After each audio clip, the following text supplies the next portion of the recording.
우리 이 새벽에도 함께 나눌 말씀은 예레미야 47장의 말씀입니다. 우리 함께 나눌 말씀은 예레미야서 47장의 말씀, 우리 1절부터 7절까지의 말씀을 한 절씩 교독하시면서 보겠습니다. 47장 1절의 말씀을 제가 먼저 보겠습니다. 바로가 가사를 치기 전에 블레셋 사람에 대하여 선지자 예레미야에게 임한 여호와의 말씀이라. 여호와께서 이같이 말씀하시되, 보라, 물이 북방에서 일어나 창이라는 시내를 이루어 그 땅과 그 중에 있는 모든 것과 그 성읍과 거기 거하는 자들을 엄몰시키리시니 사람들이 부르짖으며 그 땅 모든 거민이 애곡할 것이라. 힘센 것에 굽치는 소리와 달리는 병거 밭퀴에서 울리는 소리에 아비의 손이 풀려서 그 자녀를 돌아보지 못하리니, 이는 블레셋 사람을 진멸하시며 두로와 시돈에 남아있는 바 도와줄 자를 다 끊어버리시는 날이 이름이라. 여호와께서 갑돌섬에 남아있는 블레셋 사람을 멸하시리라. 가사가 삭발되었고 아스글론과 그들에게 남아있는 평지가 멸망되었나니 내가 내 몸 베기를 어느 때까지 하겠느냐. 여호와의 칼이여, 내가 언제까지 쉬지 않겠느냐. 내 집에 들어가서 가만히 쉴지어다. 함께 읽겠습니다. 여호와께서 이를 명하셨은즉 어떻게 쉬겠느냐. 아스글론과 해변을 치료하여 그가 명정하셨느니라. 아멘. 할렐루야. 하나님의 은혜와 평강이 우리 새벽을 깨어 예배하시는 성도님들의 심령과 가정에 충만하기를 간절히 소망합니다. 장마로 인한 어려움이 없도록 우리 안전에 유의하시고 또 건강을 잘 지키시는 이 주간이 되기를 간절히 소망합니다. 우리가 계속해서 예레미야서의 말씀으로 은혜를 나누고 있습니다. 46장부터 51장까지 말씀은 열방을 향한 하나님의 심판이 예고되고 있습니다. 46장에서는 먼저 애굽에 대한 심판을 예고하셨습니다. 이를 통해서 우리로 알게 하는 것이 무엇입니까? 하나님이 주권자가 되신다는 것입니다. 하나님은 이스라엘의 하나님만이 아니라 온 열방을 통치하시고 섭리하시는 여호와 하나님이심을 우리에게 보이십니다. 제일 먼저 애굽에 대한 심판을 예고하셨던 것은 무엇입니까? 자신의 백성인 이스라엘이 의지할 대상이 여호와 하나님이 아닌 애굽을 향하고 있다는 것이죠. 그러니 하나님께서 저들에게 주는 메시지가 무엇입니까? 너희가 의지하는 애굽이 얼마나 보잘것이 없는지를 알게 하시는 것이죠. 너희가 의지하려는 그 세상 권세와 힘이 영원할 것 같은가? 결국 그렇지 않습니다. 잠시 잠깐 그 힘과 권세를 자랑하지만 그것은 금세 시드는 꽃처럼 덧없고 허무하여 소멸되길 뿐일 뿐입니다. 그렇게 강대하던 애굽도 바벨론에 의해서 꺾여지게 될 것이고, 그럼 바벨론은 또 영원한가? 나중에 바사 메대국을 통해서 또 꺾여지지 않습니까? 세상 권세 힘이 영원하지 않다는 것을 우리에게 말씀하시며 우리가 믿고 의지할 뿐 오직 여호와 하나님임을 우리에게 말씀하는 것이죠. 솔로몬이 전도서를 통해서 노년에 고백하는 것이 무엇이었습니까? 해 아래 영원한 것이 있느냐? 아무것도 없다라는 것이죠. 무엇이 우리 인생 가운데 참된 가치가 있느냐라고 질문을 합니다. 이 땅 가운데는 없다라는 것입니다. 그러면 무엇이 영원하고 참된 가치가 있느냐? 오직 여호와 하나님이 영원하시고 참된 가치가 되심을 우리가 기억하기를 예수님의 이름으로 축원합니다. 어제나 오늘이나 영원토록 동일하신 아버지 하나님, 영원전부터 영원까지 계시는 하나님만이 영원하시다 말씀합니다.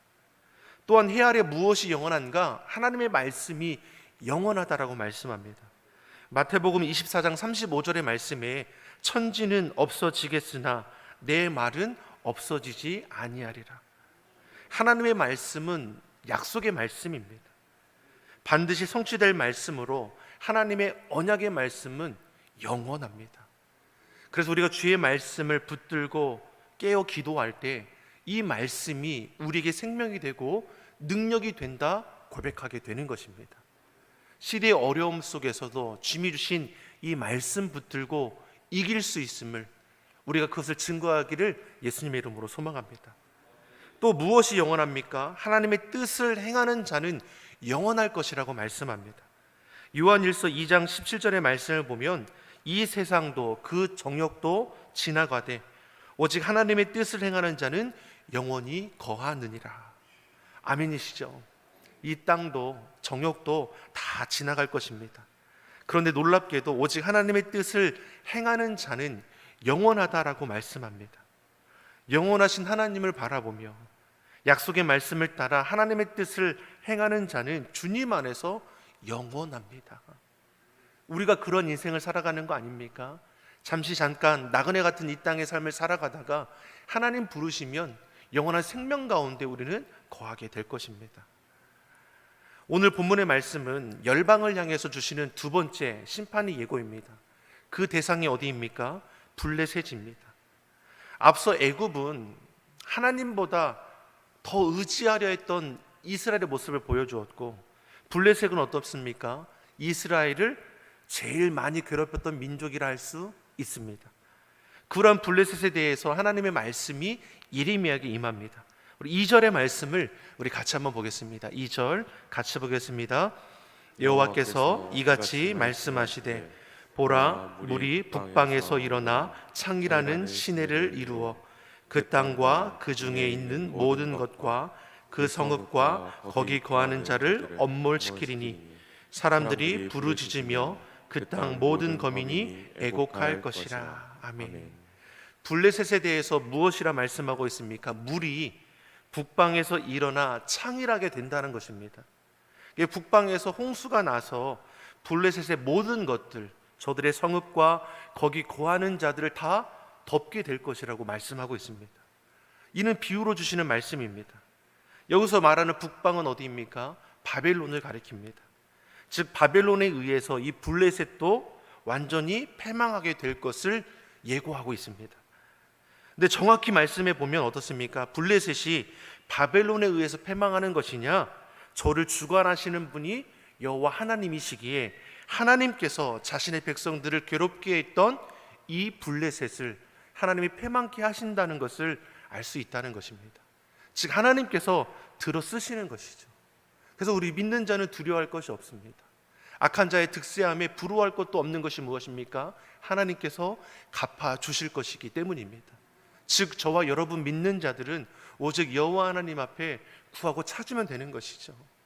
내 힘으로 대적하는 것이 아니라 우리가 하나님을 믿고 의지하여 나아갈 때 하나님께서 우리를 대신하여 싸우실 것을 우리에게 보이시는 것입니다.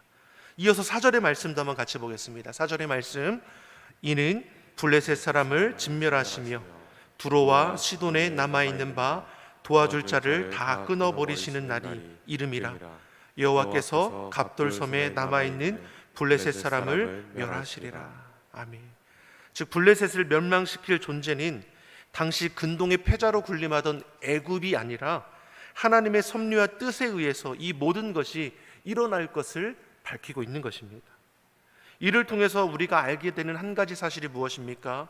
세상 흐름이 힘을 가진 자들이나 강대국에서 이루어지는 것 같지만 실상은 하나님께서 다스리신다는 것을 분명히 하는 것입니다. 이 시대도 마찬가지입니다. 강한 나라가 세상을 주름잔 것 같지만 결코 그렇지 않다는 것입니다. 우리 하나님께서 주관하십니다. 주님 아래 다스림 받는 것이죠. 하나님을 거역하고 하나님의 백성을 괴롭히던 블레셋은 결국 하나님의 심판을 피하지 못하게 될 것이고, 그뿐만이 아니라 블레셋을 돕고자 하는 자들까지도 하나님은 다 끊어내실 것을 우리에게 말씀해 주고 계십니다. 이처럼 하나님께서 예정하신 심판의 날이 되면 의지하던 모든 것들이 얼마나 허무한 것인지를 알게 하는 것입니다. 해 아래 영원한 것이 있느냐? 결코 없다는 것이죠. 너희가 혹시 세상의 힘과 권세를 의지하느냐? 그것은 헛될 것이밖에 없음을 우리에게 말씀하는 것입니다. 지혜자 솔로몬이 노년에 고백하던 것이 무엇입니까? 헛되다는 거 아닙니까? 최고의 지위를 가진 모든 것을 누렸던 이 솔로몬이, 하고 싶은 모든 것을 다 행해 보았던 솔로몬이 노년의 마지막에 고백하는 것이 무엇입니까? 이 모든 것들이 헛되다라고 고백합니다. 분명 솔로몬은 누가 보더라도 부러운 인생을 살았습니다. 우리도 어떤 마음이 있습니까? 이왕이면 풍족하게 되기를 바라죠. 당연한 것입니다. 이왕이면 부귀영화를 누려보고 싶고 이 시대에 떵떵거리며 살아가고 싶은 것입니다. 근데 그런 인생을 먼저 살았던 솔로몬이 우리에게 고백하는 것이 무엇입니까? 헛되다는 것이죠. 세상 조건이 전부인 것 같지만 지나보니 모든 것이 헛되다는 것을 알게 됐다는 것입니다. 다시 말해 하나님이 빠진 인생은 그냥 헛된 것도 아니고 모든 것이 헛되다 말씀하는 것입니다. 하나님 없는 인생 아무것도 아니라는 것이죠. 전부가 되신 하나님을 잃어버리고 쫓는 모든 것은 헛될 수밖에 없는 것입니다.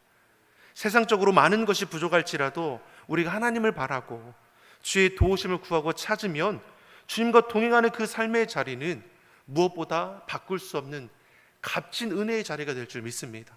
하나님을 중심함으로 하나님을 제일로 여기는 우리 성도님들이 되기를 예수님의 이름으로 축원합니다. 이 사실을 이스라엘 백성들에게 지금 가르치는 것이죠. 너희가 의지하려고 했던 애굽의 힘과 권세가 얼마나 보잘것이 없느냐, 너희를 대적하는 저들의 끝이 어떨 것이냐, 패망케 되는 것을 보이시는 것이죠. 5절의 말씀도 같은 말씀 아닙니까? 5절의 말씀을 같이 한번 보겠습니다. 가사가 삭발되었고 아스글론과 그들에게 남아있는 평지가 멸망되었나니 내가 내 몸 베기를 어느 때까지 하겠느냐. 이스라엘을 가장 괴롭게 했던 민족이라 할 수 있는 블레셋이, 블레셋을 누가 대신하여 싸웁니까? 하나님께서 대신하여 싸우신다 말씀하시죠. 하나님은 자신의 백성들에게 무엇을 말씀합니까? 너희는 두려워할 것이 없다라고 말씀합니다.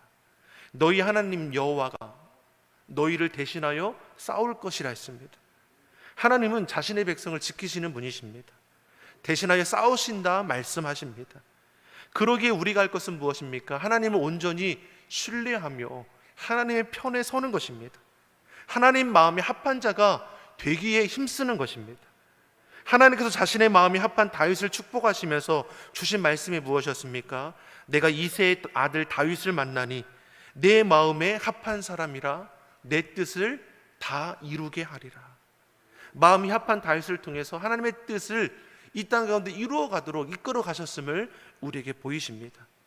요한복음 15장 4절에서도 우리에게 뭘 말씀합니까? 내 안에 거하라 나도 너희 안에 거하리라. 가지가 포도나무에 붙어 있지 아니하면 절로 과실을 맺을 수 없음 같이 너희도 내 안에 있지 아니하면 그러하리라. 우리가 이 세상을 살아갈 때에 어디에 속해 있느냐 너무나 중요한 것입니다. 저와 여러분 주님 안에 속한 자 되기를 간절히 소망합니다. 세상에 거할 것이냐 하나님 안에 거할 것이냐, 하나님 안에 거하는 사람이 승리의 삶이 됨을 우리가 알 수 있는 것이죠.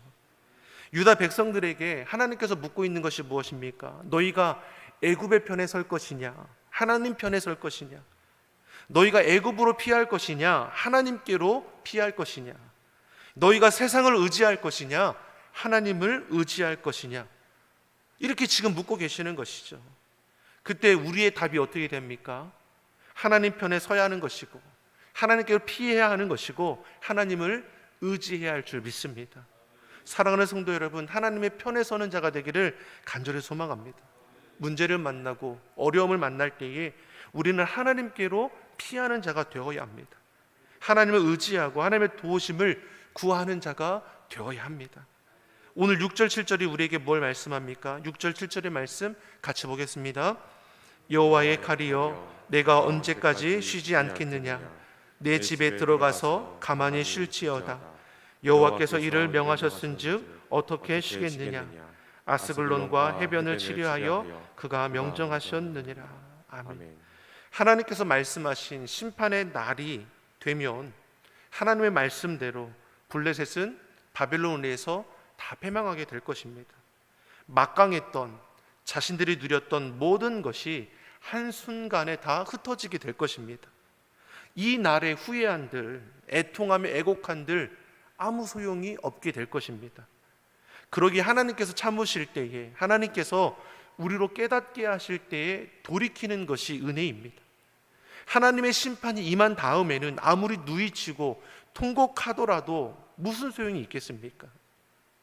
악을 행하면서도 하는 일이 잘 풀린다 여기는 자들, 하나님의 백성들을 괴롭게 하며 하나님을 거절하면서도 문제없다 떵떵거리며 살아가는 자들, 저들의 득세함이 잠깐이라는 것을 우리에게 알게 하셨습니다. 즉 믿는 자들은 저들을 불효하거나 신앙의 회의에 빠져서는 안 된다는 것이죠. 오히려 저들을 향해 하나님께서 무엇을 말씀하십니까? 내가 갚아 주릴 거라 말씀하시죠. 하나님께서 믿는 자를 대신하여 싸우실 것을 분명히 말씀합니다. 주의 자녀들은 다만 하나님의 신실하심과 의로우심을 신뢰하며 믿음의 길을 걸어가며 하나님의 자녀로서 합당하게 살아갈 것을 우리에게 말씀합니다. 사랑하는 성도 여러분, 우리는 어느 편에 서 있습니까? 우리는 하나님 편에 서기를 예수님의 이름으로 축원합니다. 하나님께로 피하는 자가 되기를 간절히 소망합니다. 하나님을 의지하는 자가 되기를 소망합니다. 너희 행사를 여호와께 맡기라. 그리하면 너의 경영하는 것을 이루리라. 우리를 통해서 이루어 가실 하나님의 크신 은혜를 바라보며 시대의 어려움 속에서도 믿음 지키며 날마다 기쁨으로 나아가는 우리 모든 시온성교회 성도 되기를 예수님의 이름으로 축원합니다.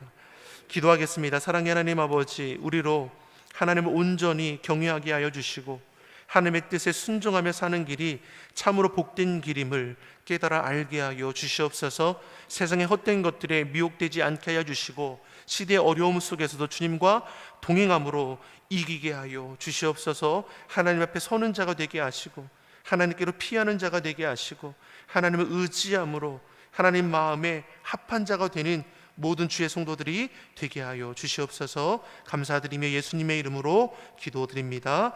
아멘.